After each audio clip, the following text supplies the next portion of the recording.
interpretation devices.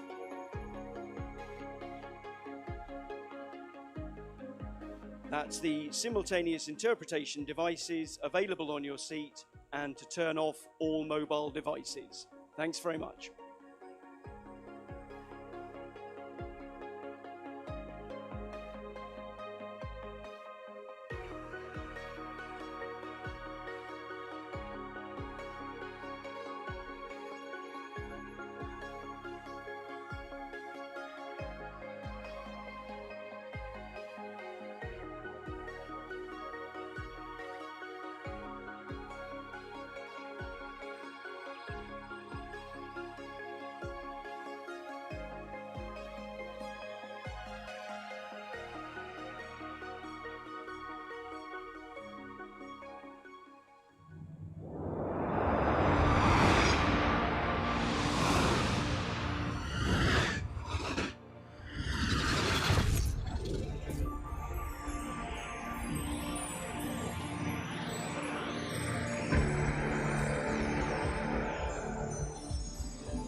Good morning, ladies and gentlemen, and a very warm welcome to this, the opening day of the 14th Global Mobile Broadband Forum. My name is Gavin Allen. I'm the Executive Editor-in-Chief at Huawei, and I'll be guiding you through the keynote speeches today and indeed tomorrow. The forum has become something of a key fixture in the mobile broadband calendar, starting back in Oslo in 2010. Since then, it's globe-trotted Vancouver, London, Zurich and Berlin, Hong Kong and Shanghai, Tokyo and Bangkok. And we're delighted, of course, to be returning here to always sunny Dubai. And coming from London, the concept of always sunny is certainly both unfamiliar and very welcome. The forum has been, in fact, something that I think is, it's very key, obviously, to what we're doing. And I think that whole point of being in Dubai and being surrounded by distinguished guests, operators, the industry partners, also members of the media, regulators, and indeed analysts.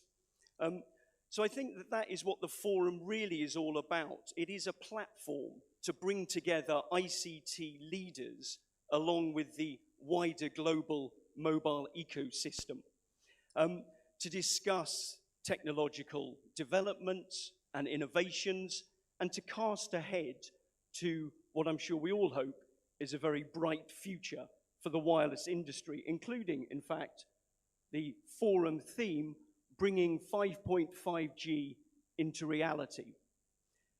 So to kick us off, let us introduce two suitably heavyweight guests and familiar faces, I'm sure familiar to you all, who have been deeply engaged in the telecommunications field and this forum for many years. They each have an expert understanding of the vision and the value of this industry. And although they can't physically be here with us today, I'm delighted that they nevertheless are joining this discussion from Shenzhen and London respectively in order to share their insights into how 5G integrated innovation builds a digital world. So can I ask you to give a very warm round of applause for the rotating and acting chairman of Huawei, Ken Hu, and the Director General of the GSMA, Mats Granryd. Good morning, Ken, and hi, Mats. How are you both? Hi, good morning. Absolutely fine. And Ken, I'm sure as one of the key hosts, you probably want to say your own welcome to the guests that we have here today. Yes, thank you, Gavin. Good morning, everyone. Welcome back to the Mobile Broadband Forum. It has been 14 years since we hosted the first Mobile Broadband Forum together with GSMA in Oslo, Norway. So thank you very much for joining us again.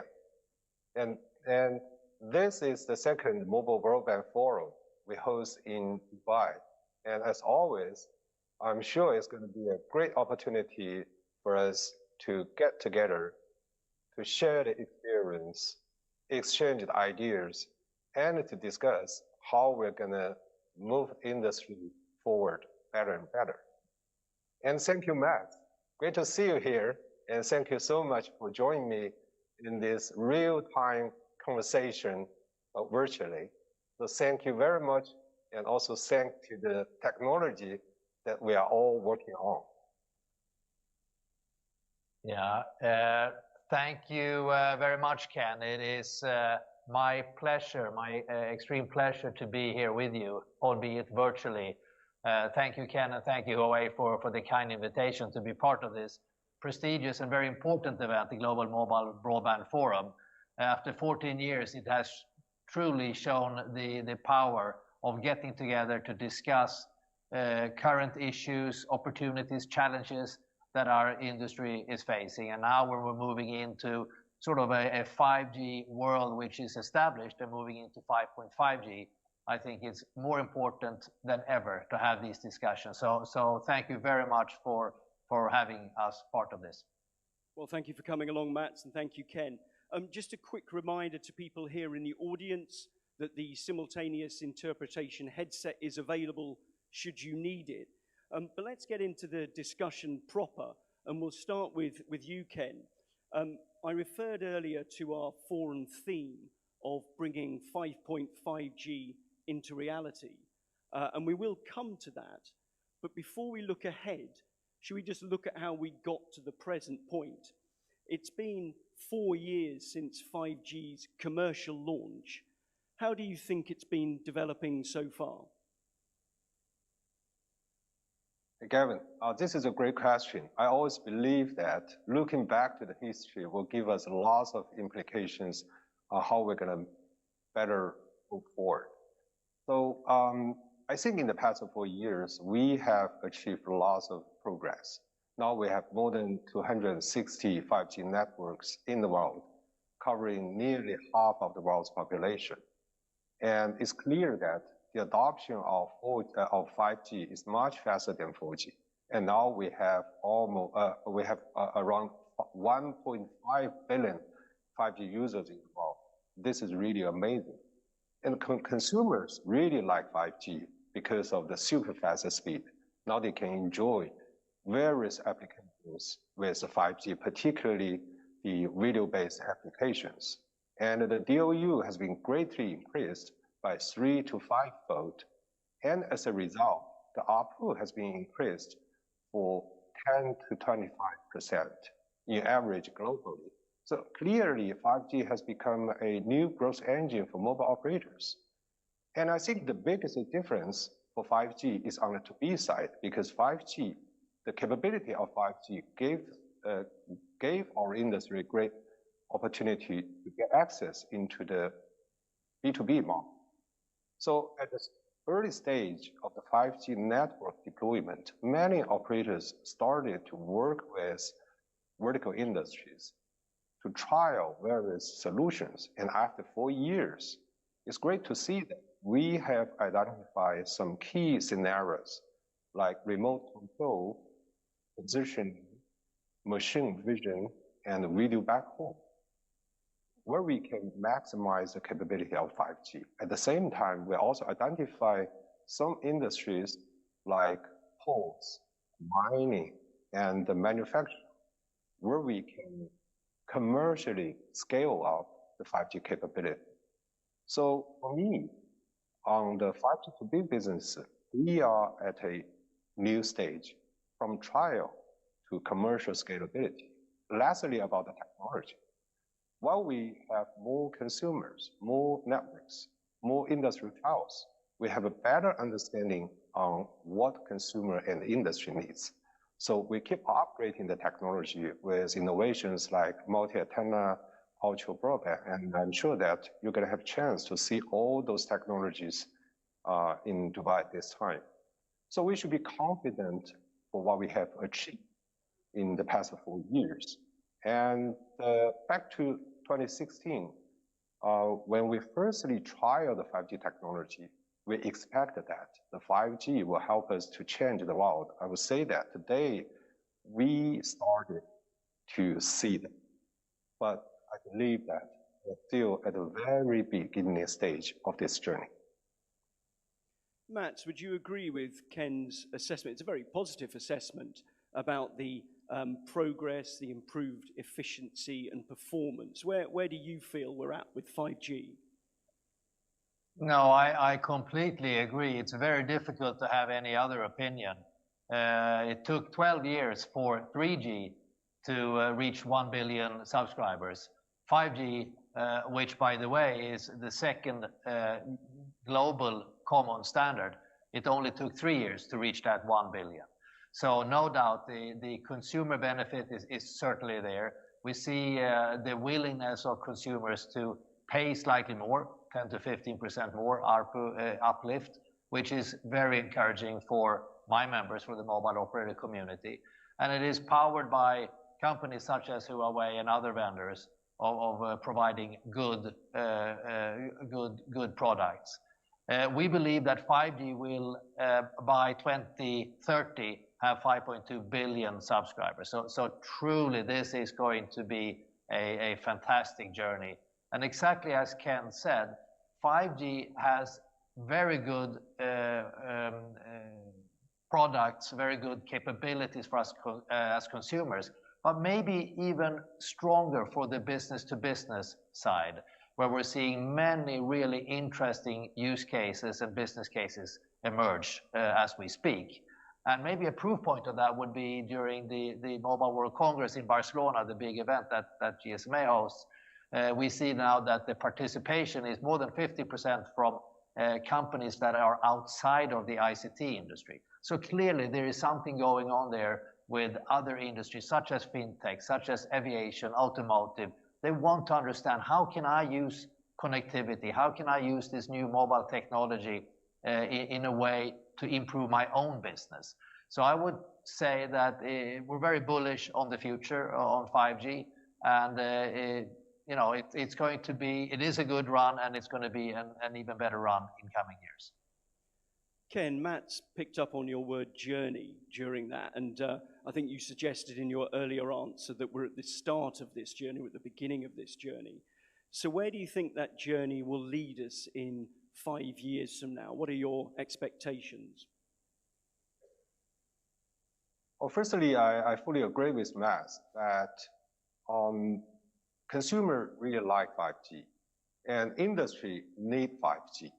So this is the right timing for us to pay more effort to push them up, to let them know how to maximize the capability of 5G. And I think looking forward, we have lots of work to do to enhance our capability, evolve the technology, create better user experience, scale up in industry, and also to maximize our investment, maximize the value of our investment on 5G. So for consumers, I think we need to keep enhancing the user, the consumer's user experience on the 5G, and promote more usage of data. So we need to have better network coverage to support the consistent data speed.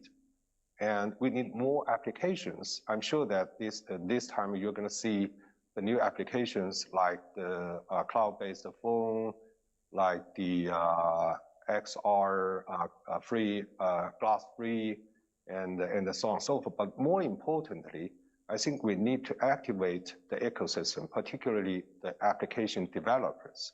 So for that end, I believe the Open Gateway led by GSMA is a great way to help the developers to fully use the capability of our 5G network. And lastly, the operators can even think about more innovative pricing strategy. Because for 5G, the biggest advantage is not just the volume of the data, but the speed of the data. So if you can really make the speed as a differentiator of the user experience. So for me, like a consumer, yeah, I will be more satisfied, and I'd like to pay more with the higher speed. So for the business, I think the key are the scalability and the capability. So we need to scale up in the industry to focus on the key scenarios and the key industries that we have already identified, and particularly to work with the ecosystem partners and the vertical industries. And I think for that end, the open gateway can greatly help on the 5G2B side as well. So about the capability, I think our industry has a great opportunity to build a brand new capability, because the 5G2B actually gave us a great opportunity to play a different role in the industrial digitalization. But for that end, we need to go beyond the connectivity. We need to think about how we can build our capability on cloud, on PaaS, on artificial intelligence, on system integration. And lastly, on technology, I believe we need to keep innovating, because technology is changing so fast. Large language model, ChatGPT, driverless car, the demands are evolving every day. So our networks also need to evolve. And we as an industry, as a whole, we need to get ready for the future. So I think that's why we are working so hard today on the 5G advanced technology, or the 5.5G.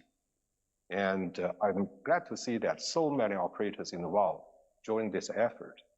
And I believe that through all those joint efforts, we can really make 5G a changer of the world. Very good, thank you, Ken. And finally, let me turn back to you, Matt. We've heard there from Ken about the likelihood of new capabilities, certainly the need for new capabilities, new solutions, and scope to create new business value. The GSMA has, of course, played a critical role in pushing mobile industry development and expanding its social impact. So what do you think are the opportunities and indeed the challenges of future industry innovation? Well, I completely concur with what Ken said. I mean, the opportunities are plenty, but so are the challenges. So if we start with the opportunities, we, according to our research, by 2028, we will see a tripling of data consumption from me as a consumer and businesses. So that's fantastic news. We also know that 5G will add roughly $1 trillion to the global economy by 2030. So the opportunities are huge. We will see two things. One, on the consumer side, obviously what's going to happen, as Ken rightly said, speed and lower latency is something that we consumers are willing to pay for. But I would also think that companies, application developers, such as Uber, Airbnb, Spotify, and others enjoyed 4G, will emerge as well. And we don't know who they are today, but that's going to be a really fascinating story to address me as a consumer in a better way. But lately, as Ken also said, the Open Gateway Initiative is a way for us to entice the business-to-business segment to really start to work with us.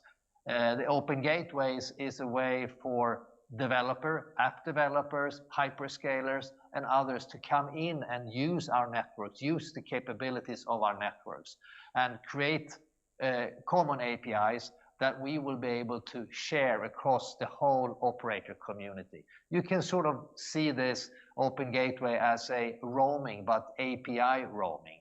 We did this 35 years ago when we roamed on 2G. Now we're going to do the same thing again, but we're going to roam on APIs. Very, very exciting. And we now have more than, or just shy of 240 mobile operators signed up. More than 60% of the world's subscribers are sort of part of this. My entire board is part of it, and it's quite a lot of engagement. We see that we just launched the 3 commercial first APIs A couple of weeks ago, Deutsche Telekom did that. So the momentum on that side is very, very good. If we then move on to the challenges, with this huge amount of data, we see that we will spend as mobile operators roughly $1.5 trillion from now to 2030 and 90% of that is to 5G. So just wait and take a second and reflect on $1.5 trillion. That is a lot of money. And we need to be innovative. We need to come up with new business models, and we need to drive this industry into a more profitable and sustainable situation. We are hopeful. We have launched in Europe something called Fair Share, where we are asking companies that are using a lot of bandwidth to contribute to financially or to reduce the bandwidth required to push through the content, for us to be able to build networks for the many, not only for the few. And that's still in works. This is only in Europe. We have discussions ongoing in other parts of the world. That's one example of us trying to make sure that this industry is healthy and sustainable. You might know that we were the first industry to commit to the 17 SDGs. I don't know if my pin here is shown, but it's the United Nations 17 Sustainable Development Goals. And for us to continue to push the sustainable agenda, we need to have a healthy industry, and we need to understand how we can get money and then reinvest that into the industry for the benefit of society, us consumers and businesses alike. Thank you very much, Matt. And I think that's a very important note on which to close the discussion, that need to ensure that everyone, everywhere, can share and share sustainably in the benefits to be gained from connectivity. So thank you to Ken Hu and Matt Granryd for their wonderful insights. And can I ask you to give them both another round of applause, please? Thank you. Thank you. I should perhaps add my own private round of applause that the connectivity held up, and with suitably robust technology, it could have been a very lonely 15 minutes up here on stage if that had failed, but thankfully it didn't. So let's pick up on some of the themes that Ken and Matt spoke about there, starting by exploring how the mobile network industry can better release the power of connectivity. And again, to pick up on what Matt said about the usage gap and closing that usage gap, making the whole of society more prosperous. I'm pleased to say that with us to speak on that subject, 5G driving digital transformation for all, is Matt's colleague, Alex Sinclair, who is the Chief Technology Officer for the GSMA. So over to you, Alex.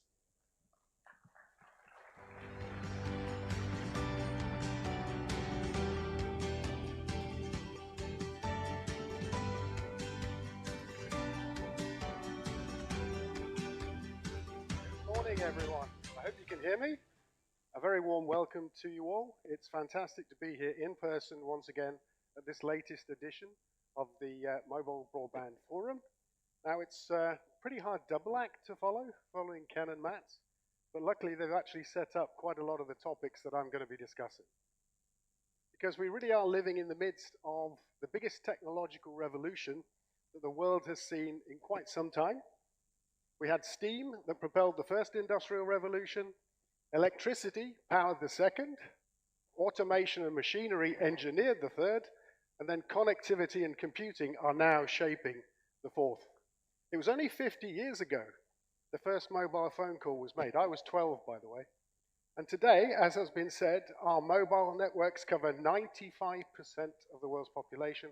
That's around 5.4 billion unique mobile subscribers. Now, by any measurement, that's a pretty phenomenal growth curve. Over the past 50 years, our industry has changed the world, enabling a digital transformation on a scale that's never been seen before. Now, as 5G gathers pace globally, and we look towards artificial intelligence and Web 3.0, as they become the new trends to watch, we're in the midst of that revolution I spoke about. But it's one that has connectivity at the center of everything, bringing endless potential to all businesses and opening up opportunities for partnerships and collaboration across virtually all sectors. So ladies and gentlemen, the 5G, the most advanced wireless technology yet, is actually changing the world right in front of our eyes. With around 1.5 billion connections after just 4 years of launch, we're witnessing the fastest global revolution in wireless technology ever. Today, as I think Ken said, we've got over 250 mobile operators that have already launched commercial services in around 100 markets. And that's just the start. As 5G gathers pace, we see the benefits spreading across the whole of the economy. Among consumers, again, Ken referred to it, 5G is expanding the base of those who consume digital entertainment content on a more regular basis. Here, our own GSMA intelligence data shows that the average revenue per user has indeed increased in selected markets like Australia, China, Japan, and South Korea, just to name a few. Now, while the consumer market has been the focus of early 5G deployments, we all know that, including, by the way, instances of 5G bringing high-speed broadband to communities beyond the range of fixed networks, we all know in this room that it's the enterprise segment that represents the largest opportunity within the 5G era. We're already seeing 5G driving digital transformation projects across different industries, virtually all of them. And as Matt said, by 2030, we expect that 5G will be adding around $1 trillion annually to global GDP, and almost half of that is expected to come from the service sector. So we're already starting to see many use cases emerging from across the world. In the manufacturing sector, for example, China Mobile and Huawei won the GSMA 5G Industry Challenge Award at the Glomos in Barcelona this year for their work in developing the world's largest 5G factory campus application with Midea Group, an electrical appliance manufacturer. While China Unicom, Huawei, and partners won the Glomo for the best innovation for connected health and well-being, developing China's first mobile stroke treatment platform.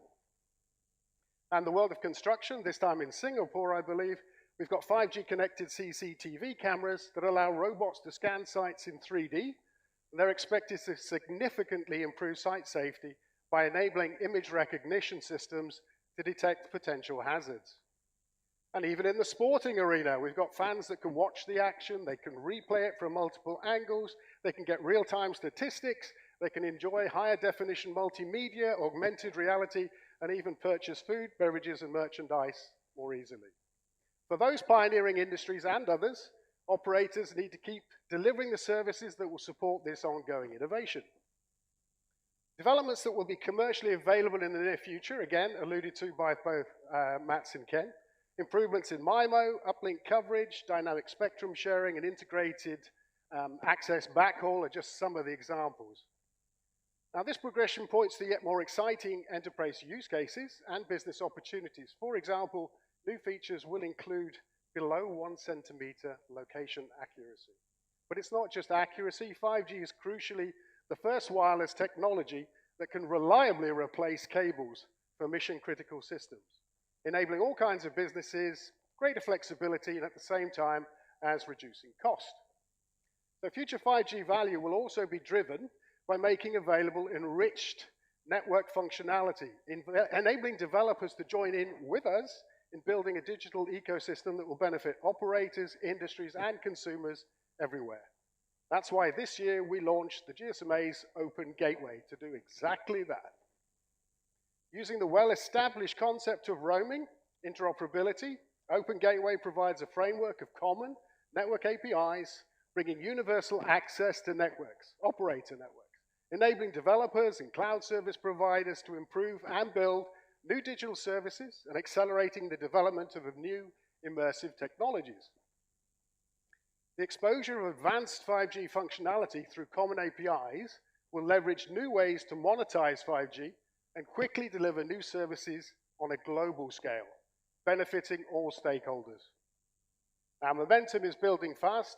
We've got 35 operator groups. I think Matt said 240 opcos, representing more than 60% of the mobile connections around the world.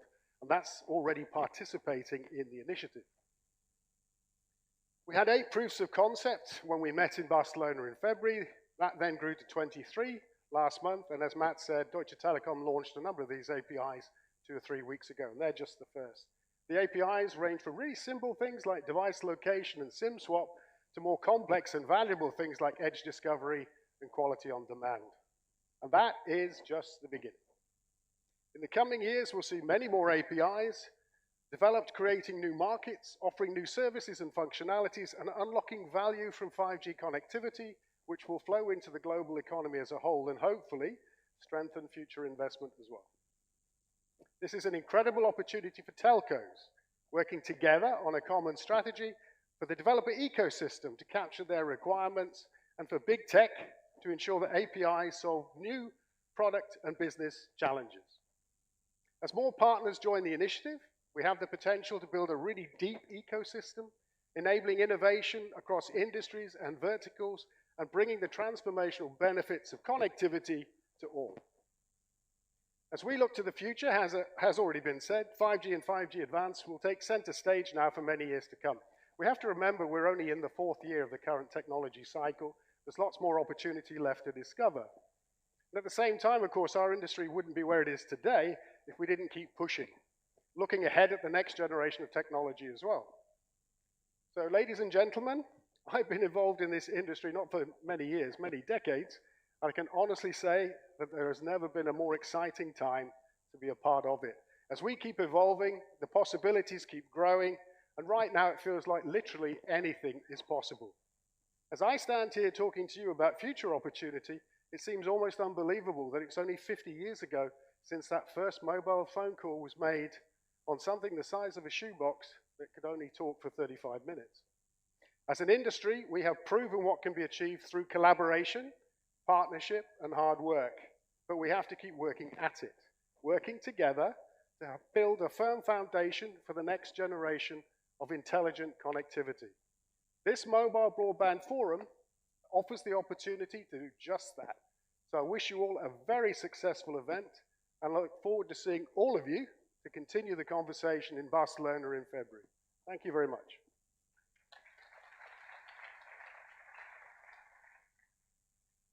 Thank you so much, Alex.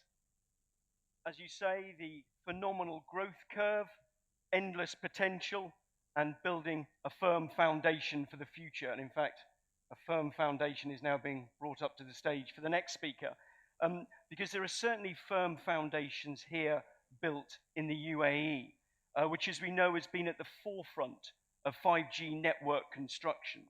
And to talk about that and to share his own experiences of 5G development, we're delighted to have Saif bin Galaita, the Executive Director, Technology Development Affairs for the UAE's Telecommunications and Digital Government Regulatory Authority.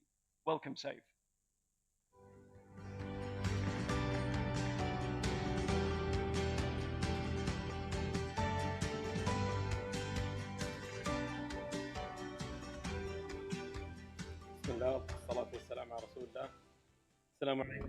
Peace be with all of you.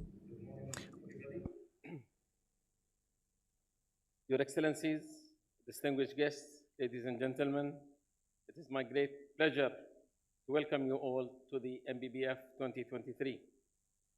First of all, I would like to thank the organizers for their hard work in putting together this event. A great deal of thought and effort has gone into creating a program that is both informative and engaging. I'm also delighted to see many familiar faces here today. This forum is truly a global event, bringing together operators, regulators, industry organizations, manufacturers, industry partners, media, analysts worldwide. This year's forum comes when the telecommunication is undergoing a rapid change and transformation. The deployment of 5G networks is well underway, and we are already starting to see new and innovative 5G applications and use cases emerging.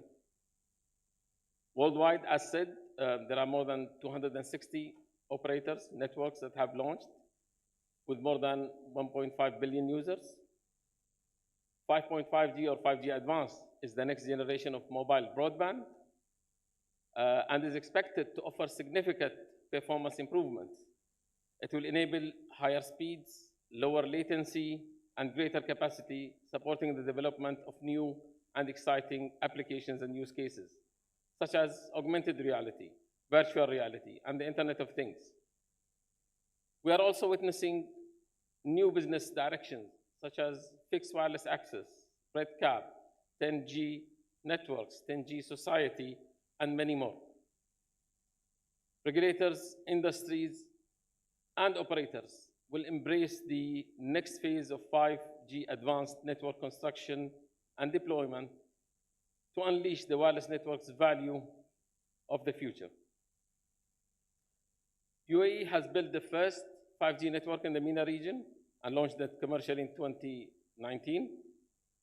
The development of 5G in the UAE has been remarkable, and the 5G network signals cover more than 93% of the population. It has facilitated the digitization of various industries and served to realize the country's vision. TEDRA has published a white paper on the industrial application of 5G mobile networks in the UAE while participating in GITEX Global 2022. This white paper serves as a guide that outlines the visions and the objectives of adopting 5G and beyond mobile technologies.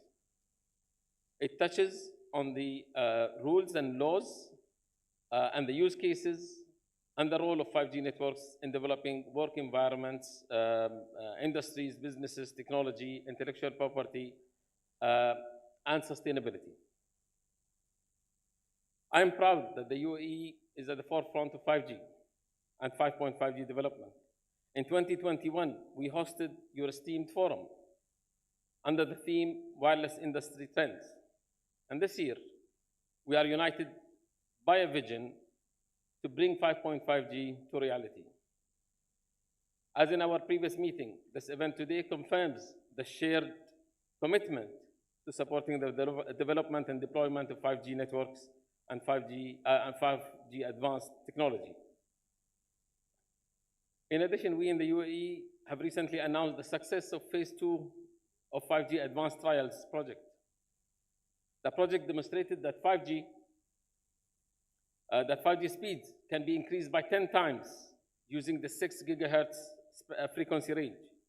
This significant achievement puts the UAE in a leading position in adopting 5.5G technology. Ladies and gentlemen, today we are on the verge of the annual GITEX exhibition, one of the most and critical events in the field of ICT. The UAE is also hosting the World Radio Communication Conference, WRC23, which will be held from the 20th of November to the 15th of December. As you know, this is a very important event in the telecommunication industry, as it will determine the future the future use of the spectrum. I'm confident that the 4,000 plus attendees and delegates who will represent their countries of the world at this conference will succeed in reaching decisions that will help us all realize to modernize the radio communications regulations, and will be able to secure spectrum to deploy 5G and 5G networks. This year, the UAE is also hosting COP28 Climate Summit. As you know, there's a strong link between digital transformation and environment safety.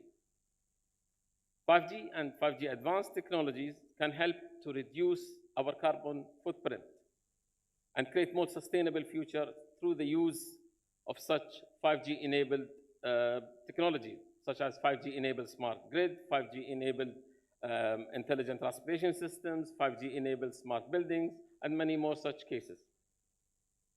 Holding these major conferences and exhibitions, including your honorable gathering in the UAE at this particular time, confirms the significance and the importance of that the UAE places these trends at the top of its priorities. The advancements of mobile technology in the UAE are playing a key role in helping our country achieve its vision for 2031.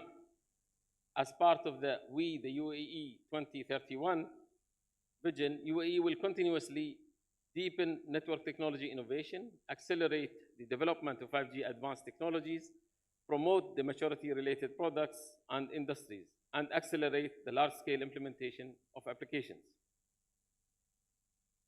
Collaboration is the key to unlocking the full potential of the opportunity of this technology. When stakeholders work together, they can achieve much more than what they can achieve on their own. At TDRA, at the Telecommunication and Digital Regulatory Authority, we collaborate with other governments, with government entities, locally and globally, with businesses and society to develop and implement effective policies and programs. I'm confident that the MBBF 2023 will be a productive and informative event in this context. I look forward to hearing from the experts here today, and I'm excited to see what the future holds for 5.5G technology. Thank you and welcome again, and hope to see you during the event. Thank you.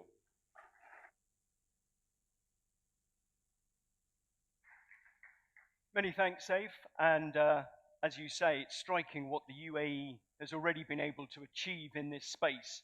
And as you said, leading the way on 5G.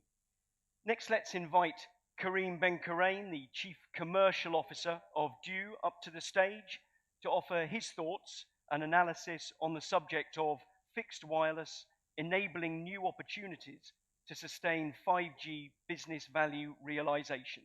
Karim.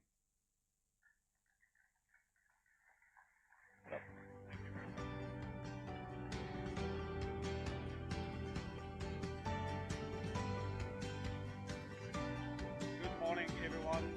Ladies and gentlemen, I'm really pleased to share the DEW experience and, of course, challenges and how DEW is enabling innovation, leading the 5G advanced technology. 1/3 of our time in the household is spent inside the home. So the demand on the 5G advanced technology is increasing. So we want to see more 3D devices inside the home. We also want to see better experience when it comes to the 8K HD experience. And as you know, on the business side, enterprises are always demanding on the symmetric upload and download high speed. So we believe that the 5G advanced technology is the right answer and is also the evolution from the 5G. Now, we are proud of being part of the most growing subscribers in the 5G compared to the rest of the world. So the GCC today is setting the growth from 18% to 86%. So this is also another push for us to make sure that we can take the 5G to the next level.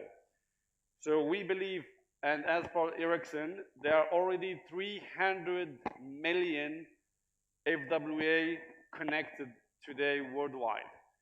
So there is also a projection that the FWA traffic is going to represent 30% of the total mobile traffic by 2028. So more household connected. There are almost 1 billion unconnected households globally. We already going to reach 300 million by 2028, but the potential is there. And we believe that the 5G FWA is going to help to connect more and more. And of course, with the 5G advanced, we believe that we will be even providing better experience than fiber. But this is more a future looking. Now back to really a DEW case in the UAE, where we are trying to segment the market into 3 different use cases or 3 different needs. The first one is to connect the unconnected. And here we can think about a majlis in a really a bigger villa. We can think about a farm in the middle of the desert where the fiber is not really reaching that. So this is one of the segments we are trying to better understand and make sure that the FWA can deliver the best experience for our customers. The second use case is about the backup for the large enterprise and also for the SMEs when it comes to fiber connectivity. So we believe that the 5G can be also a backup for the fiber. The third one is on the SMEs. And as you know, there's a lot of mobility required when it comes to a few use cases, photographer, retailers, events, and then all of that. So we believe that FWA is also a good technology and also can provide a great experience to deliver whatever I would say outcome of that. So in Do, we have tried to explore more and more segments in the market to make sure that the FWA can really answer the need. So household on one side, different type of SMEs. So we can see retailer, we can see definitely different type of businesses. So what was the outcome for Do for the last 2 years? So our 5G traffic kept increasing, and now it's almost 60% of the total traffic is coming from the 5G. So this is a great achievement. This means that our market adopted the 5G technology, and definitely when we look at the churn, when we look at also our NPS, the experience is getting better and better. So the 5G is really a good answer to this kind of demand. So we have seen also that the market, the fixed market growth by 19%. And of course our market share and value share. So there is definitely an opportunity here which has been materialized for the last 2 to 3 years, and we believe there is more to come. Now, definitely there are challenges which we can experience now with the 5G.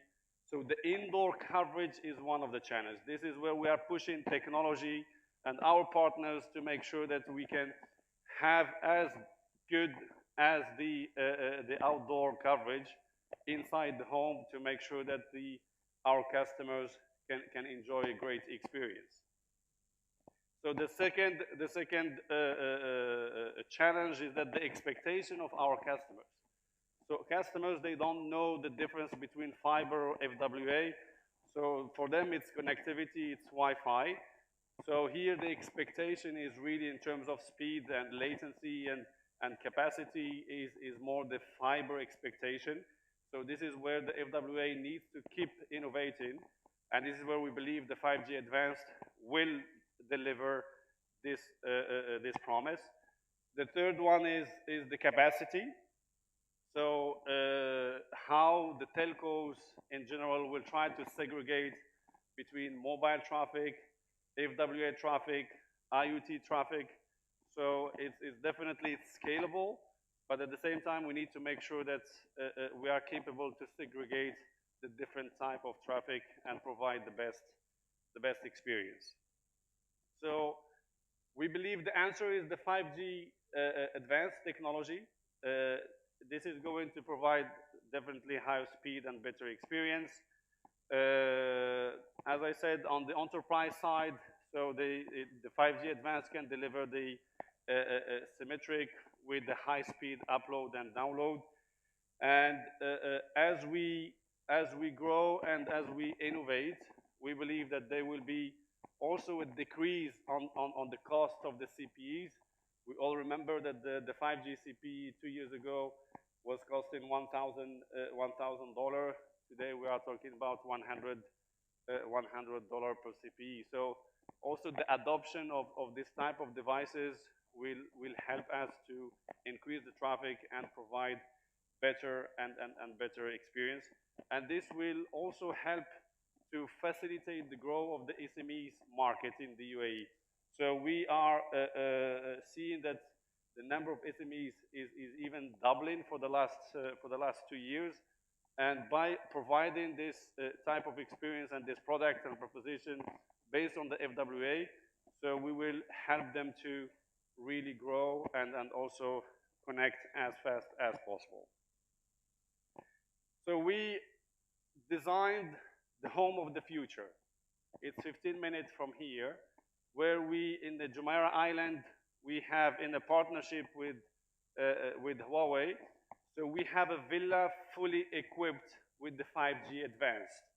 So you can visit us and you will see the home of the future, 3D screens, and a lot of use cases which will give you an idea about how the home of the future looks like.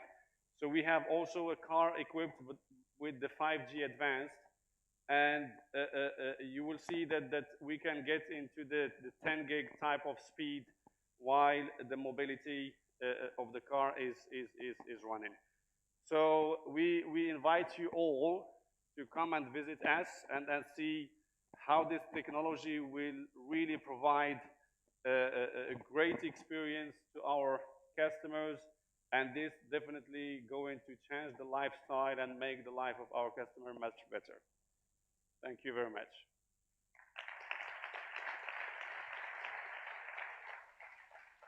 Thank you very much, Kareem. Thank you. Setting out the challenges there, but also I think the opportunities to really sustain, build, and realize real business value. Next up, as a leading global operator, Vodafone has obviously a depth of expertise and experience in 5G network construction and application. So to shine a light on some of the company's thinking in both those areas, we can hear now from Vodafone Italia's Chief Network Officer and Head of Group Mobile Access Engineering, Marco Zangani. Now, Marco can't be with us today, but he has kindly sent in his presentation in advance about building Europe's pioneer network to accelerate 5G business monetization. So let's hear from Marco.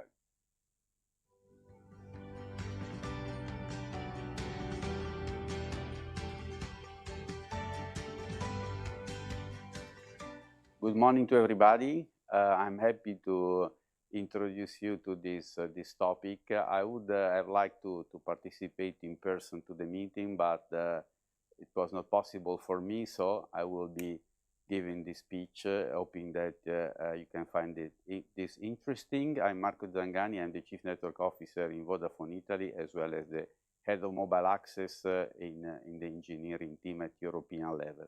I will be talking about 5G monetization, which is a quite relevant topic nowadays. So first, let me introduce what we have done so far in Vodafone. I think we can define that a leadership story as far as 5G is concerned.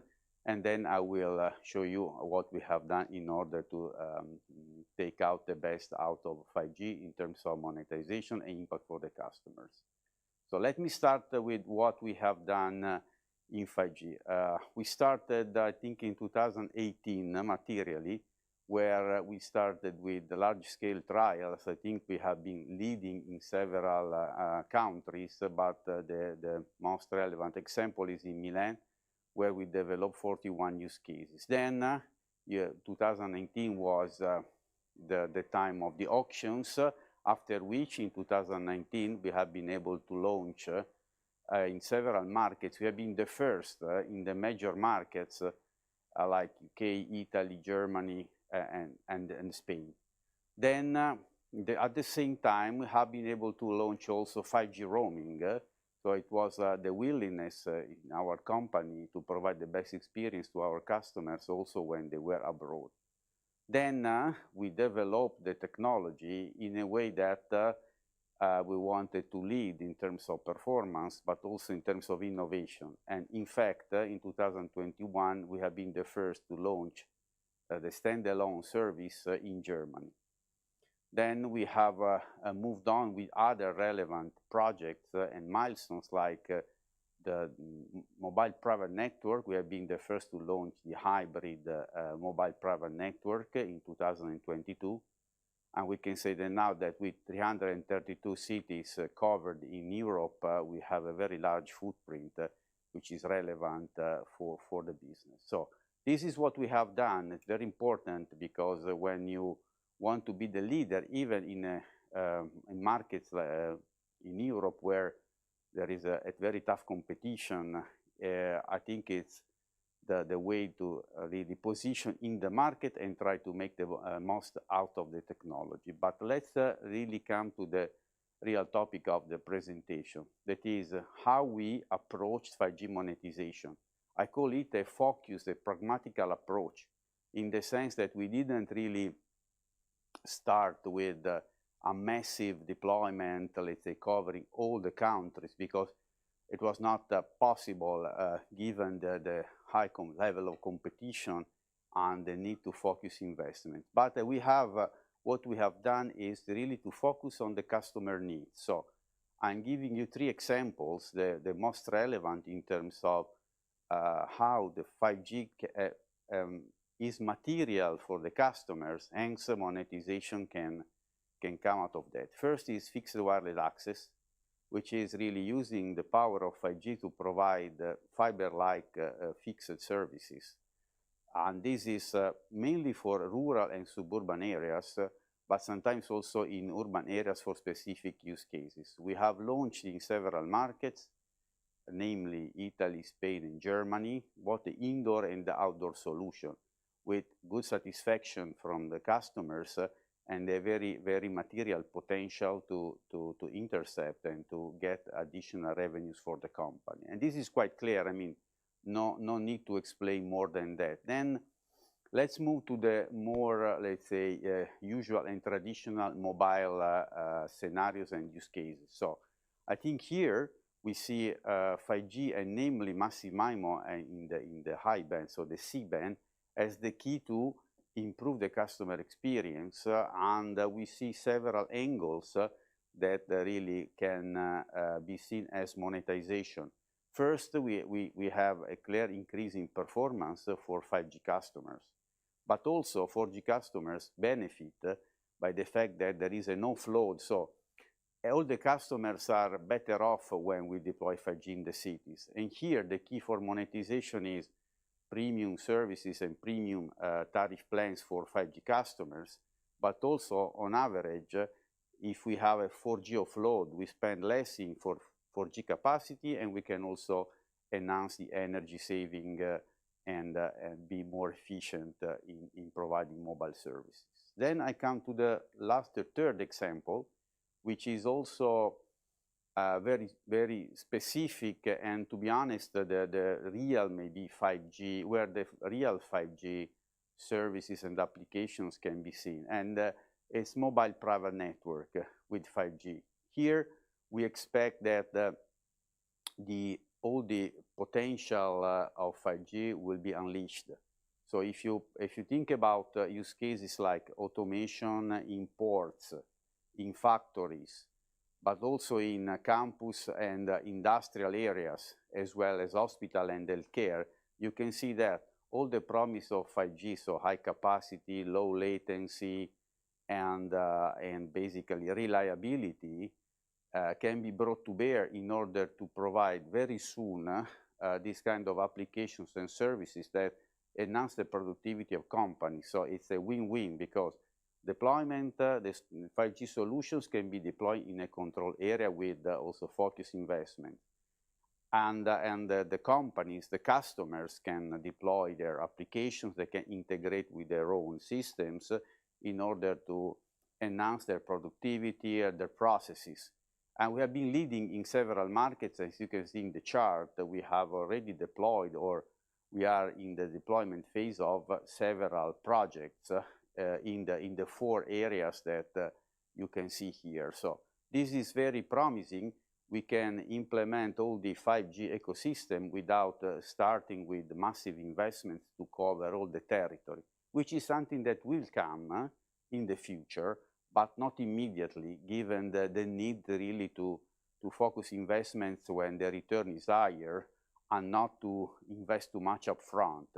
This is due to the pressure that we see in the industry in Europe. And basically, those are the three pillars that really sustain 5G monetization nowadays. But clearly, we have started to work on the next steps. And next steps is what I call a multi-service network.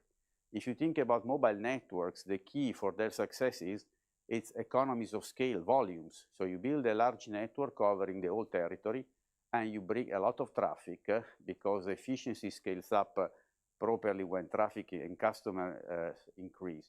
So basically, the expectation is that we will be deploying the 5G network countrywide in many bands with a standalone core behind that, and then we will be able, through slicing and through the implementation of the new features like the ultra reliable low latency and massive machine type communication, when they will be fully deployed, we expect that the physical infrastructure will present to the customer several logical networks through slicing.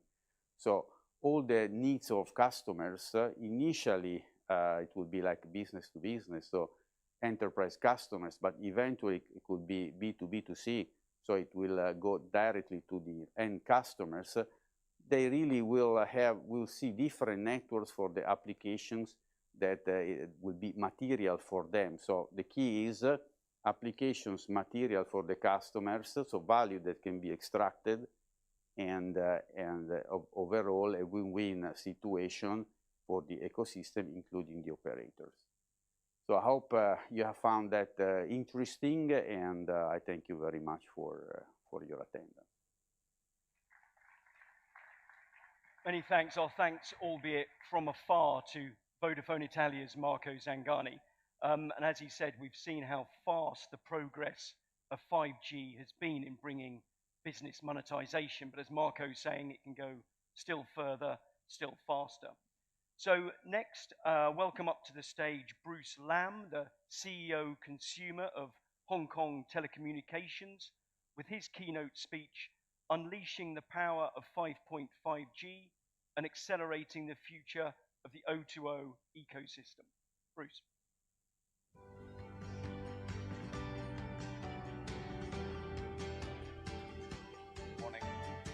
Morning, everyone. So today going to share some stories from Hong Kong, and why I starting with the fireworks. You know, we have the National Day just last week, and we have a big firework. But I want to talk to that story by the end of in my presentation, how the firework relate to the 5G. But I'll take a look at what.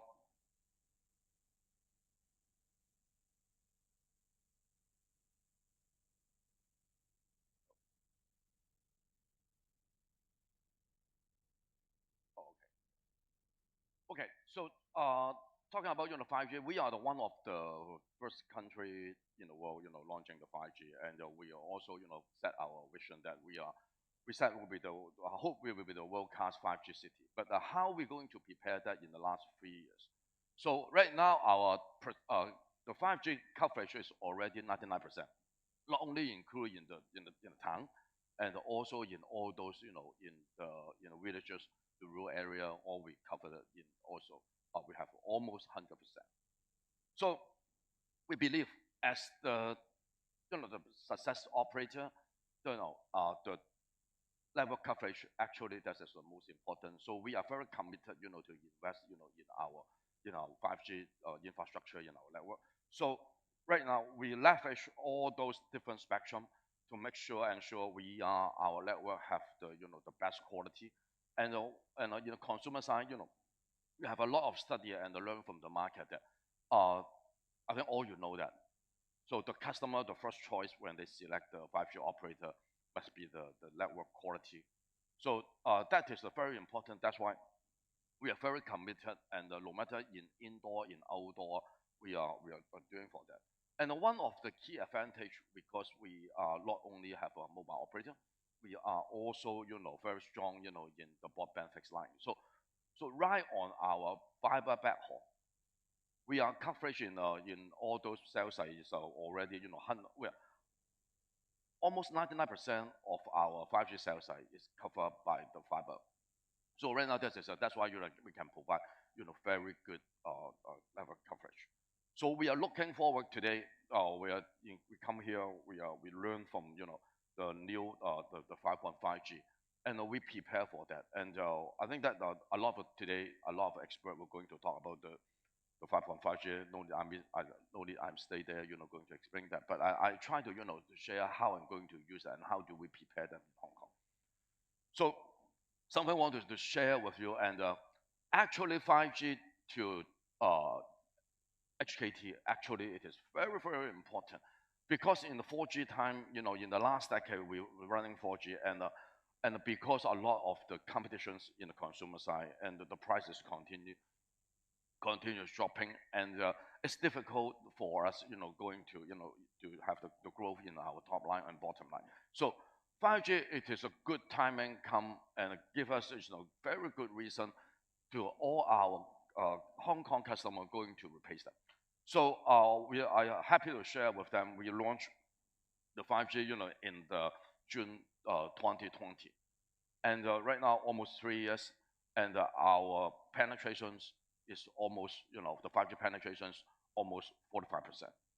And I also, learn from different countries that they said, and the penetration can go not that difficult, but the challenges is how we improve the output.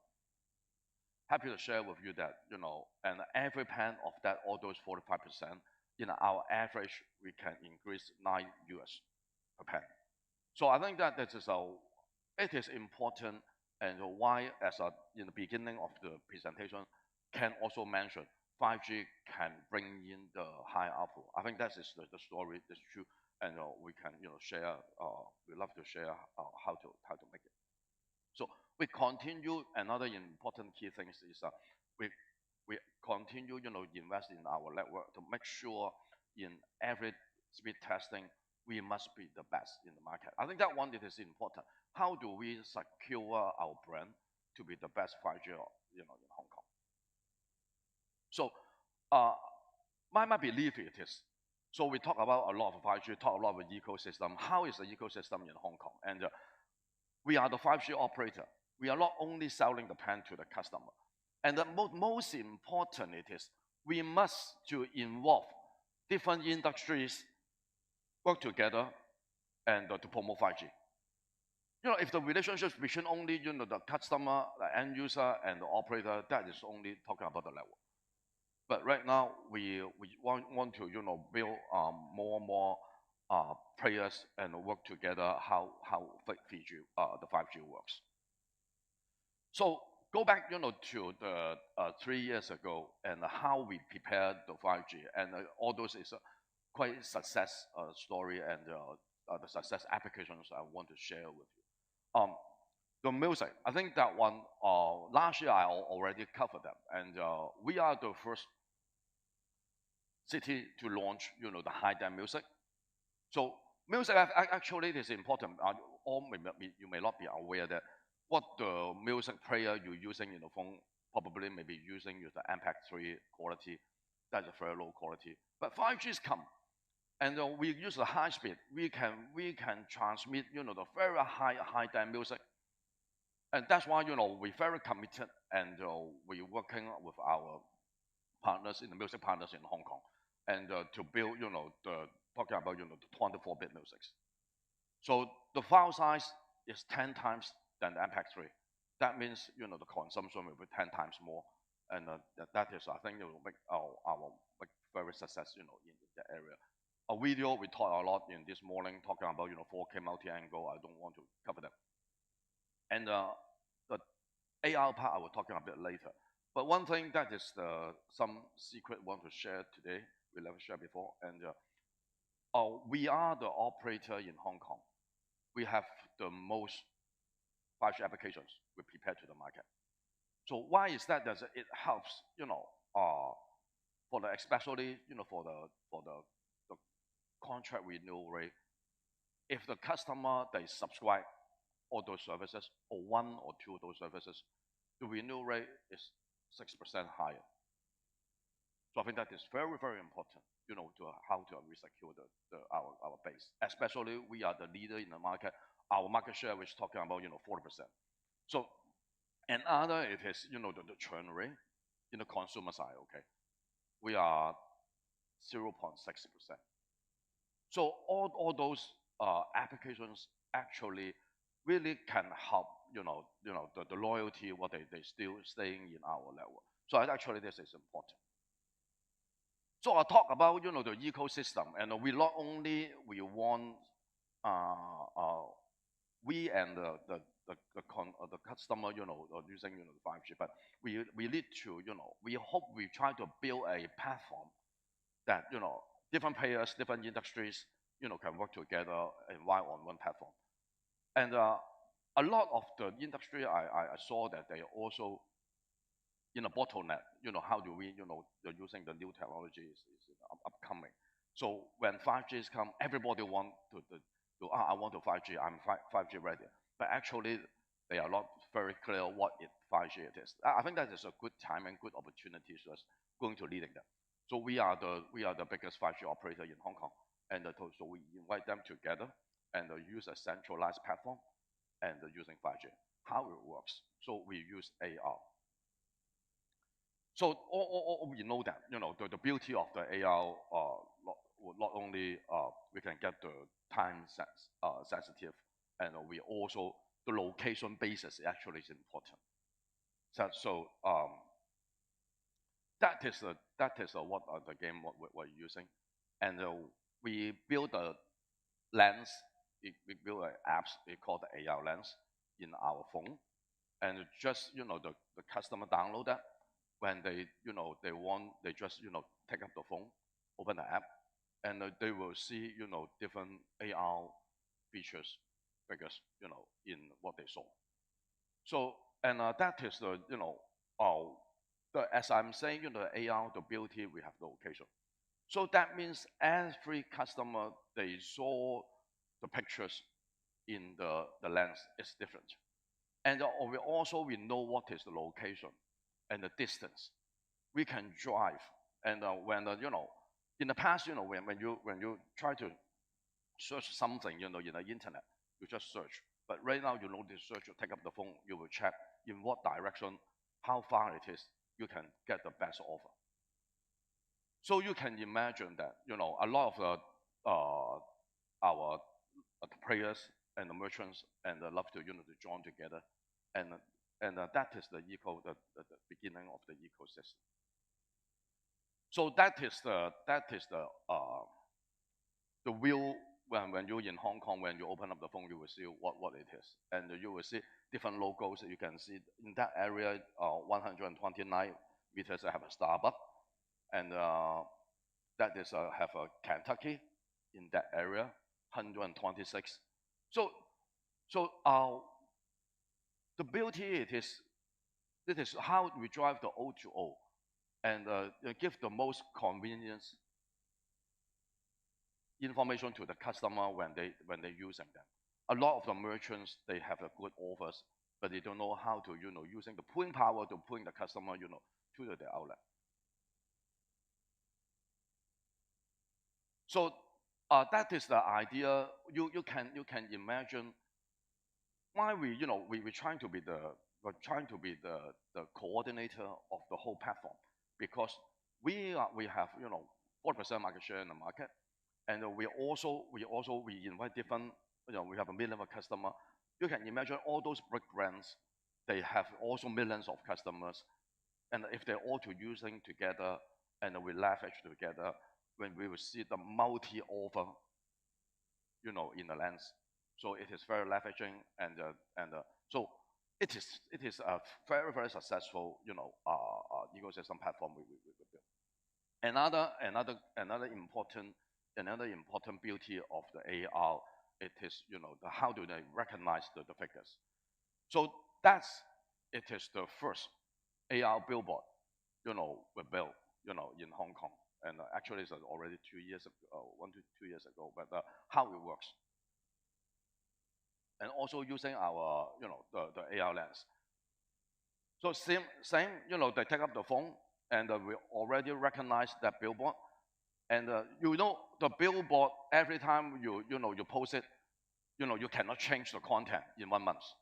It is very expensive, you have exchanged them. But right now, if you use the AR, you can change the contents anytime. You can make the offers, anytime, many times a day. So that is the first billboard we are working on.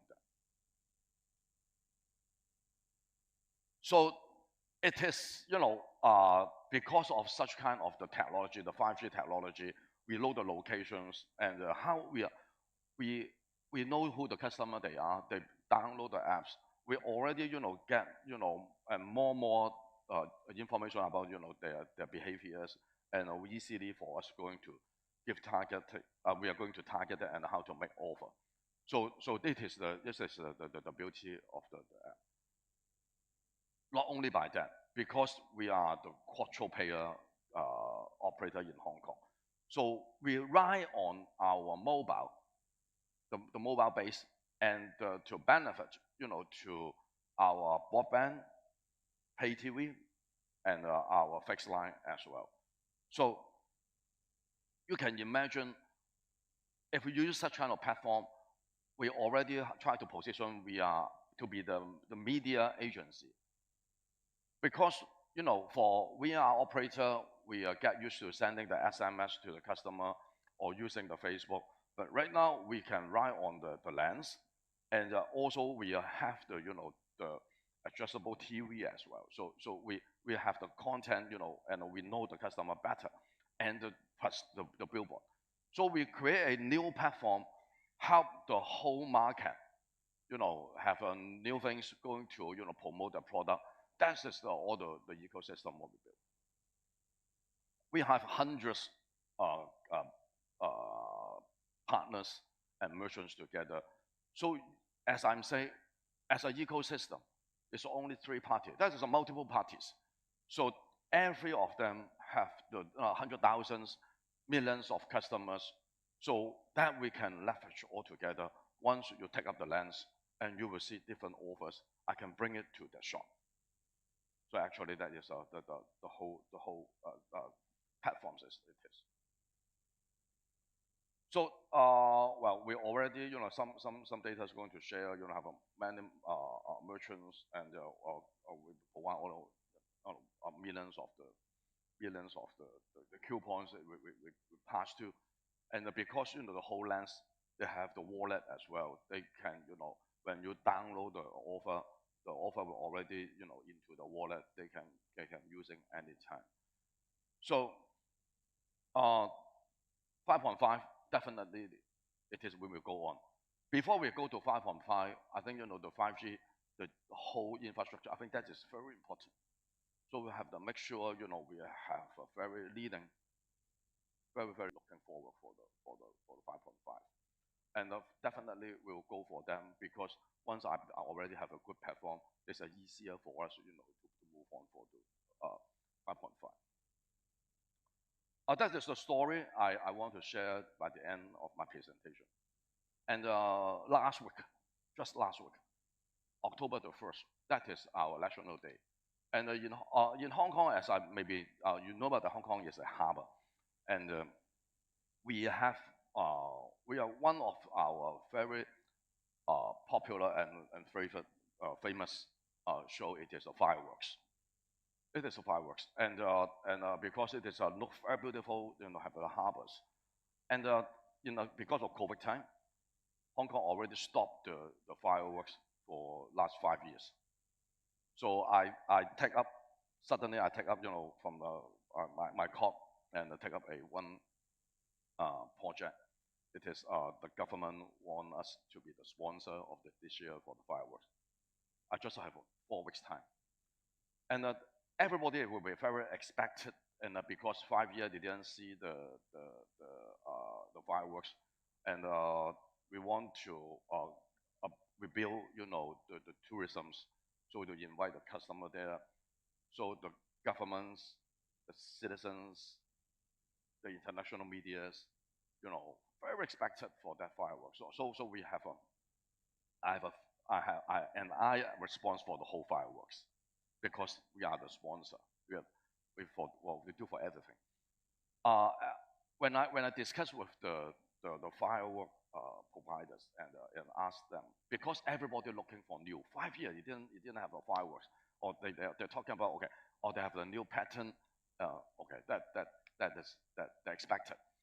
So when I talk to them, and he asked me one thing it is, and he have a dream that can we use the drone, to use a different angles to taking the fireworks rather than all in the in the harbor side and the different buildings and the taking. I think they said the level of success because it's very simple. When the firework times, more than 500,000 of people, they will stand beside the harbors. They will uploading their fireworks. So as an operator, how you scaring 500,000 people uploading together? So secondly, it is, and I believe in some naughty guys, and they must do some naughty things to try to do the interference for the network and count those things. So we have to find a way to do it. So they never do it. So they talk to me and when the first meeting, and I say, okay, I already get an idea. Definitely we can. As I learned from Huawei, I learned from my engineering team, 5G have a key features. It is called slicing. Slicing, right? We can using slicing, and we are also can using right now in Hong Kong. We are using the NSA, and we can try to use the SA wave. So this is, and we talk to our team. It's new.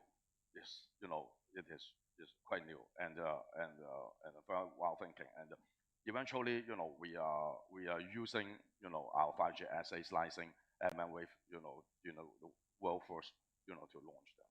So at the moment, also very nervous and exciting. It's not easy because all the medias, millions of people, governments looking at that. So that is that we're using the 5G slicing to control the drone. Okay, so take a look. What is the outcome? That is using our drone to take the different angle of the fireworks.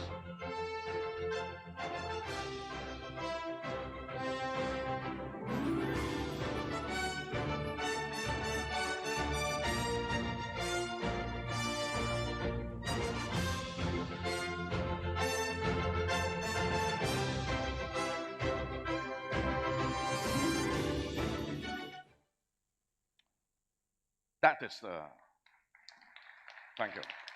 That is a very, very success story in Hong Kong. You cannot believe, the whole city, no negative comments. Everybody positive. Everybody's happy. Even the government, everybody's happy. So thanks, to our team, and we work together and make, we have a very, very exciting, happy cases in Hong Kong. Thank you very much.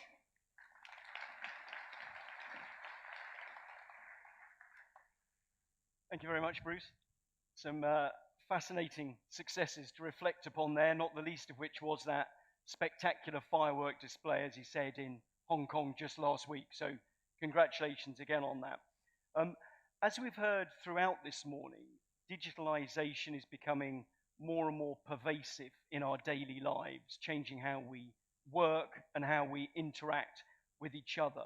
So to speak on the subject of technology driving change, I'd next like to invite Sean Collins, the founder and chairman of CCS Insight, to deliver his keynote speech. Sean. Thank you, Gavin. Thank you. Good morning, everybody. Thank you very much. Thank you for those presentations. My job here for about 10 minutes as an analyst firm is to just reflect a little bit more broadly on some of the things that have been said, and to perhaps give you some encouragement for what 5G and 5.5G has to offer.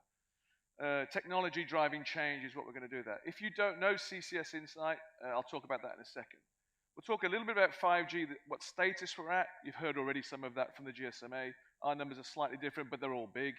And then talk about two things we think are really important inside 5G and 5.5G in terms of being able to generate some level of return, additional level of return to what we're seeing already. The CCS Insight, we provide a lot of analysis and research and consultancy. You'll see that up there. We're going to focus on the networks and the 5G stuff, and that's very important today.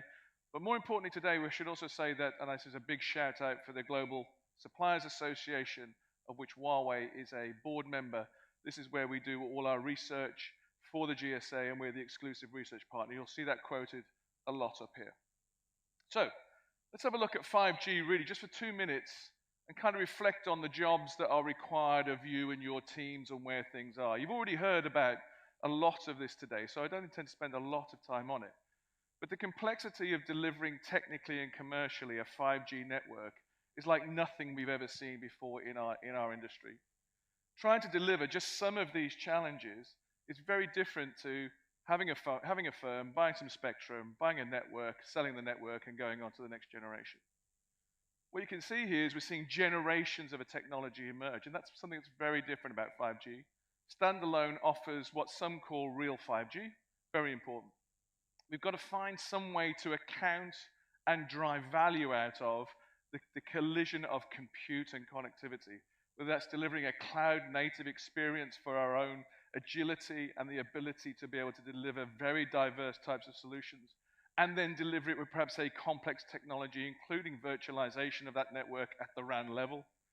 We've got to be able to do it and encourage those kind of communities, which aren't naturally our partners in this, so the likes of the developers and the open gateway opportunity that the GSMA is sponsoring. And as an analyst firm, we are very, very positive about the open gateway opportunity that's up there in the initiative. We think it's a very important initiative to try and give some level of consistency to a developer, largely based in the internet or on the mobile device app ecology, to come on and consider 5G as a platform in itself.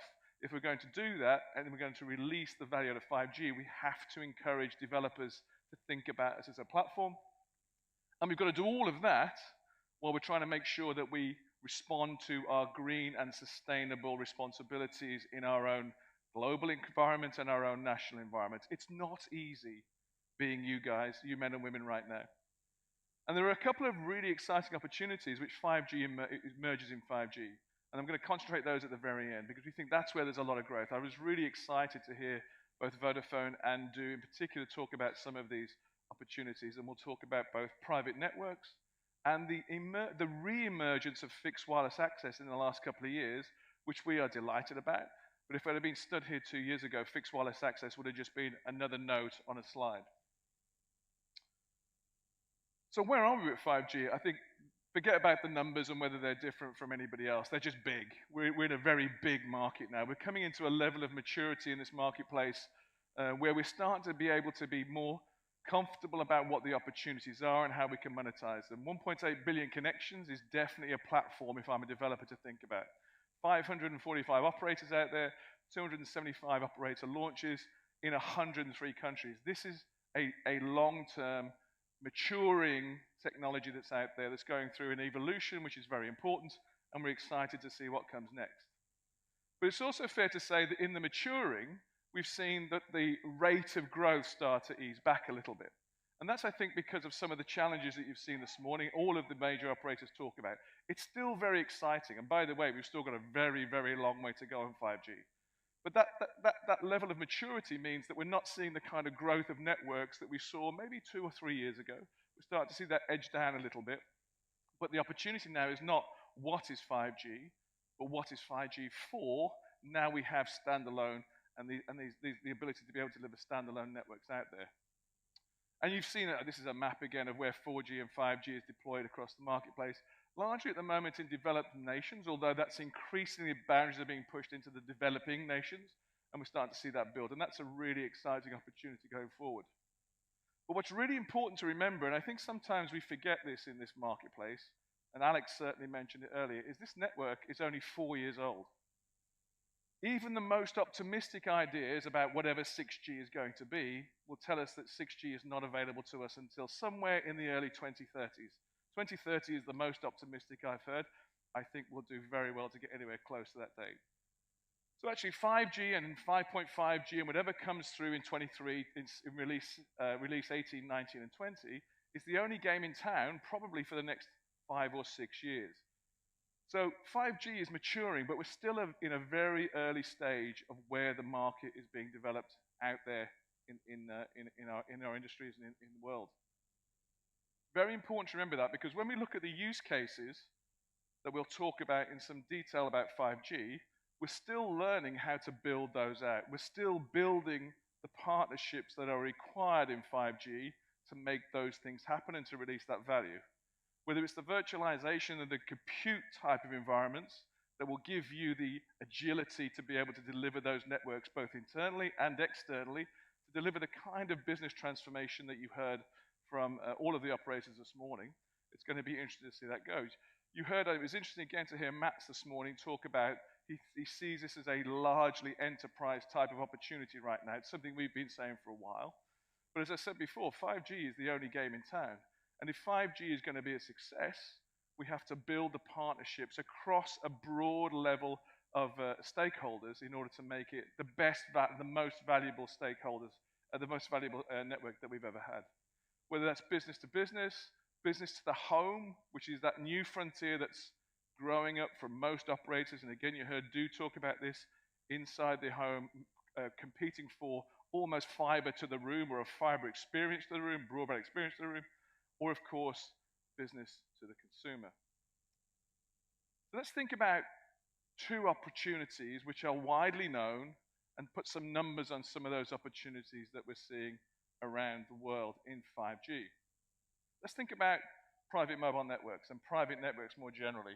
And Vodafone and Du both talked about this in some detail as being a very important part of how they see their market going. And it's probably the market where this partnership, where 5G becomes this team game, is most exciting for the opportunity of value generation in the research that we're doing right now.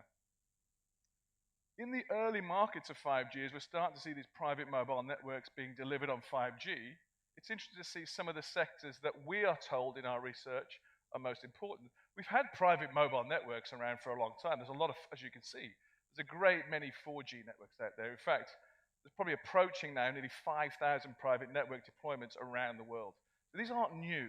What's new is the ability within our networks to be able to give them a quality of service, a level of latency, and of course throughput and capacity, which offers even more accessibility and development for our customers to redevelop their own businesses.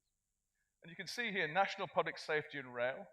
There's no surprise at that to the top. Those are largely government or federal or even city-funded environments, which are probably the most exciting we've seen out there. There's two I'd point out in this list, which I think are really exciting. The first one is manufacturing and warehousing. Almost half of the deployment of private mobile networks in those environments now are 5G. It's by far and away the greatest in the terms of number of 5G deployments we're seeing out there. And we see that as being a very realistic and exciting part of where the 5G can offer the greatest value for those type of environments and those type of customers. But I would also, although it's at the bottom, call out healthcare of the private mobile network deployments that we saw around the world.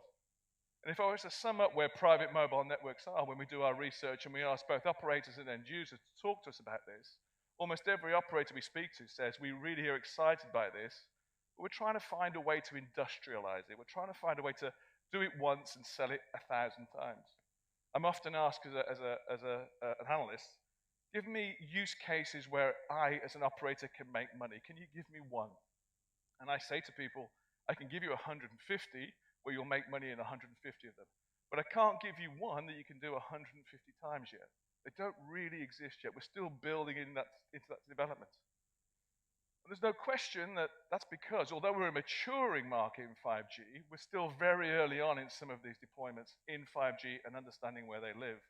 5G in a box doesn't really exist yet. There's one or two little plays at the side, but not really yet.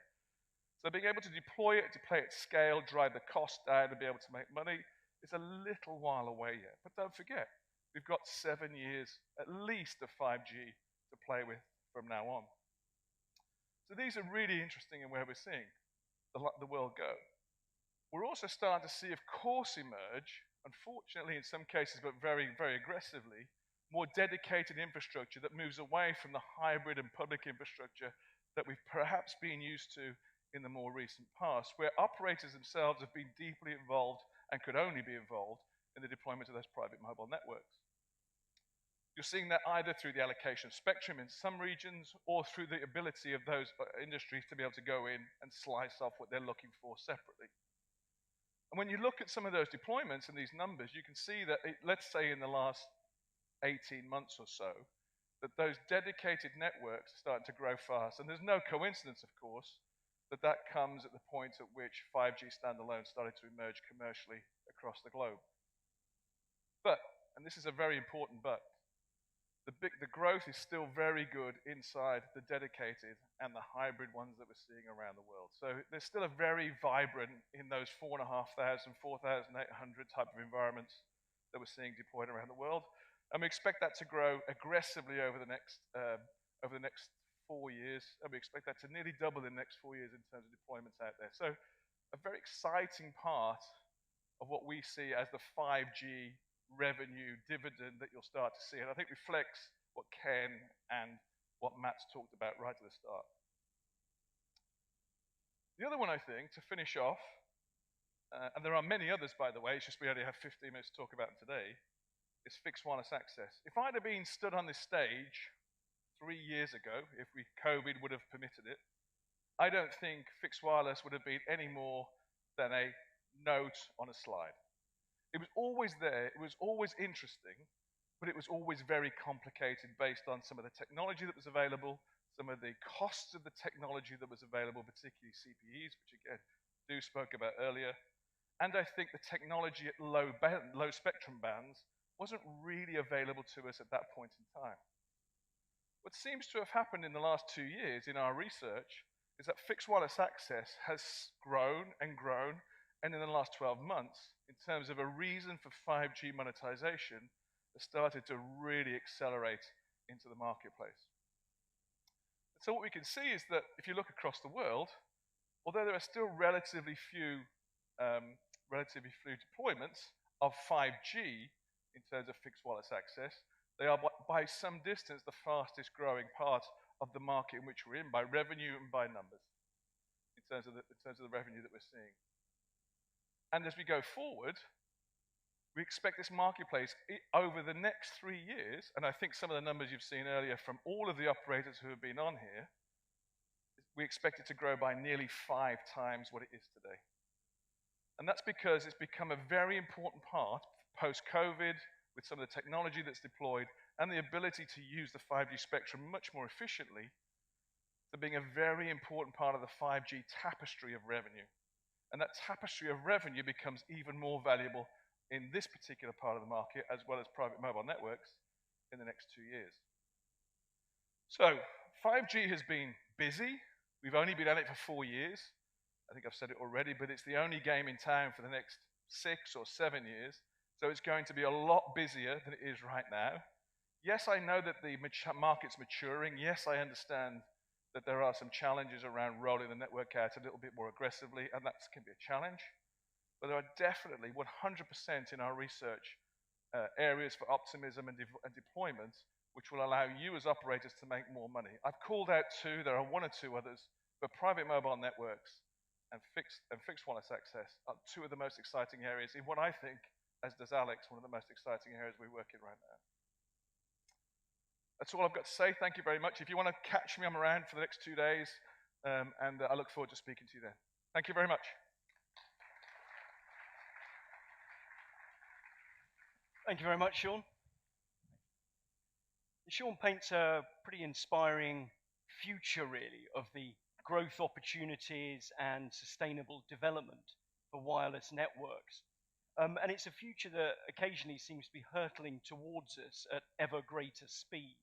And therefore the question is, how do we prepare ourselves and adapt to face up to that future and those opportunities and the new landscape that'll come before us for ICT. Well, for some guidance on that, let's hear from Li Peng, who is the Corporate Senior Vice President and President of the Carrier Business Group for Huawei. And his speech, the closing one of this morning's session, is powering a positive 5G business cycle and embracing 5.5G. Welcome.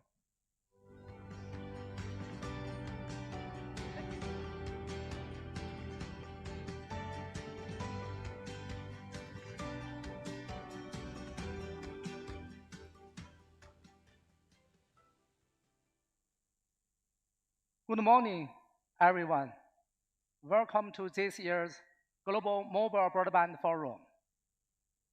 First of all, I want to thank all of the speakers for your wonderful ideas on 5G development. And today, I'd like to share my thoughts about how we can drive greater 5G success. Let's look back at history. Every major economic transformation came from innovation in general purpose technology. The agricultural economy was enabled by water wheels, which allowed for large-scale irrigation. In the industrial economy, electric power reshaped manufacturing and launched the age of electricity. Now, we are in the digital age, where the internet is powering the digital economy. We know that 5G is a critical part of this new economic transformation. It enables new innovation in general purpose technology. For digital industries, 5G is developing fast, opening up new markets and opportunities. By the end of 2022, we reached over 1 billion 5G users. With 4G, it took us 8 years to reach 1 billion users. But with 5G, we did it in only 4 years. In traditional industries, 5G is driving digital transformation. Now, there are more than 18,000 5G-enabled digitalization projects worldwide, and the number is still growing. These projects bring incredible new value to industries like oil and gas, mining, healthcare, ports, and smart cities. For enhanced MPB services, innovation in multi-antenna arrays and beamforming deliver gigabit downlink and megabit uplink capabilities. For MMTC services, technologies like 5G New Radio and NB-IoT are already supporting more than 3 billion IoT connections around the world. As for URLLC, with breakthroughs in network slicing and edge computing, we have seen a 100-fold increase in 5G virtual private networks over the past 4 years. We know 5G has shaped the digital economy we see today. So how will it shape the future? Let's take a look at this video.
as you can see, the future entered into us in order to transform itself in us long before it happens. So today, I'd like to share 5 trends that will shape the future.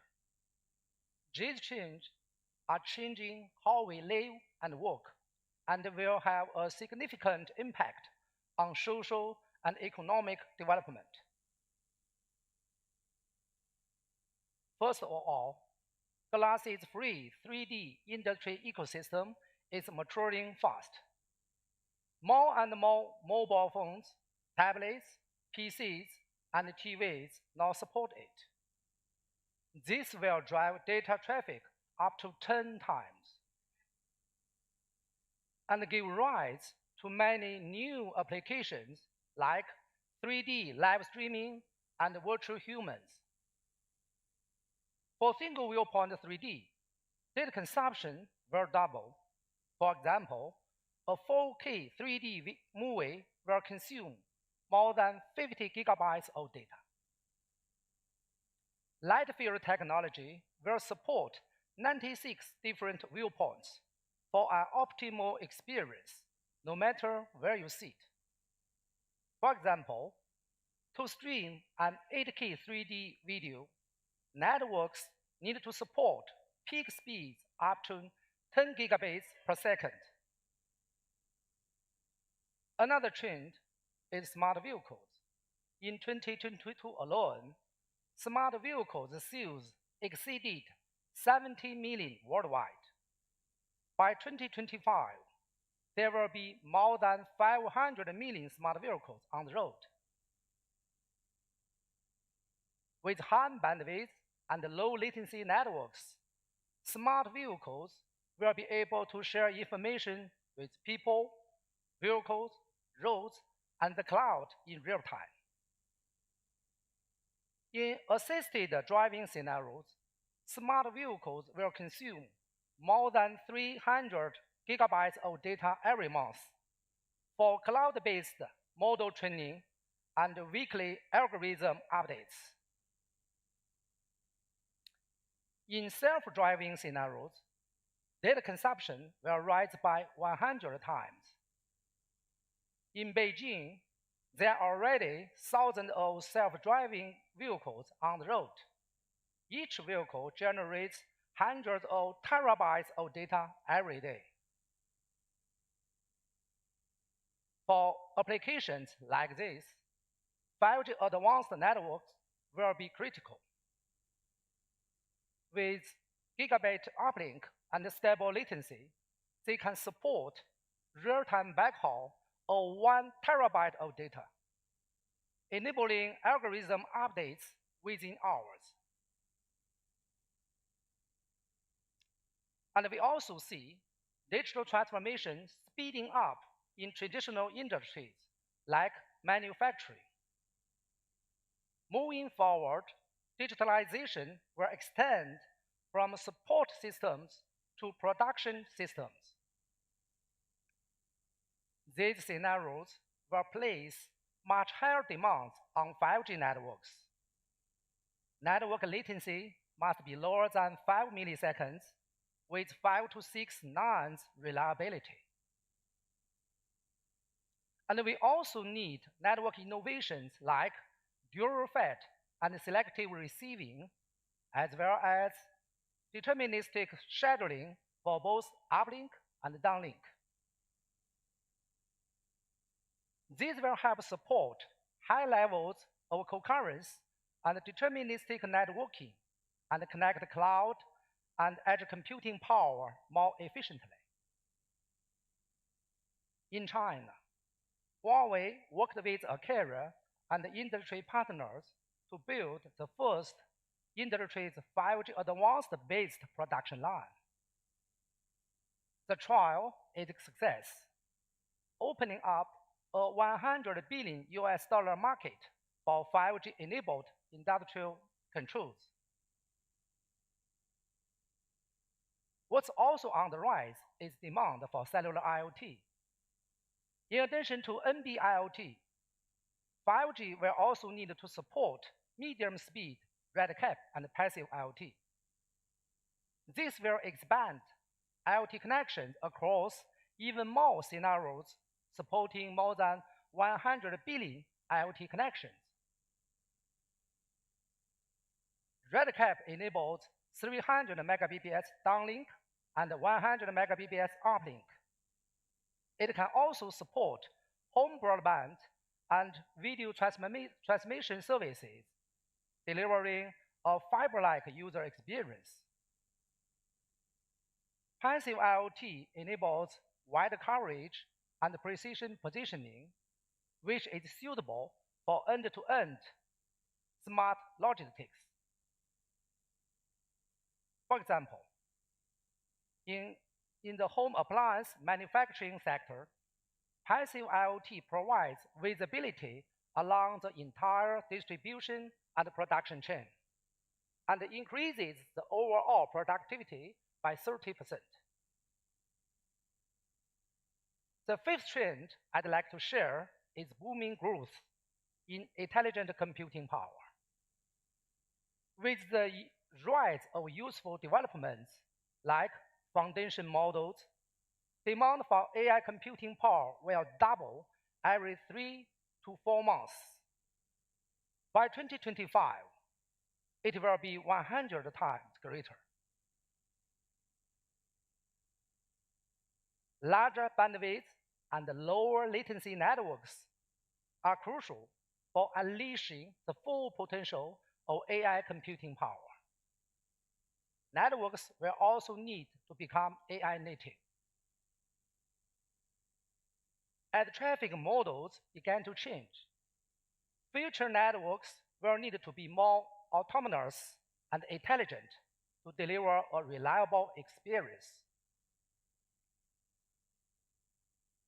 To make the most of the 5 trends, mobile networks need to have 6 key features: 10 Gbps downlink, 1 Gbps uplink, deterministic networking, support for 100 billion IoT connections, integrated sensing and communications, and they need to be AI native. Besides enhanced MBB, MMTC, and URLC, we still need another 3 network capabilities: uplink-centric broadband communication, real-time broadband communication, and harmonized communication and sensing. For all the reasons, 5G Advanced is the natural choice in 5G's evolution. The first 5G Advanced standard will be frozen soon. Carriers around the world are working hard with technology providers like Huawei to verify 5G Advanced networks. To date, we have achieved downlink rates of 10 Gbps based on extremely large antenna array technology. Verifications of next-generation technologies like 5G FWA2, passive IoT, and RedCap are also on the way. In terms of products, technology, and scenario-based applications, Huawei is ready for large-scale commercial deployment of 5G Advanced networks. Future services will be more immersive, intelligent, and real-time. Tomorrow's network should be more ubiquitous, autonomous, and integrated. To make this happen, we need to work more closely across the value chain to improve 5G network capabilities, drive device innovation, cultivate a rich application ecosystem, and do scenario-based verification. Let's start today. Build tomorrow's networks for future services. Unleash 5G's infinite potential for continuous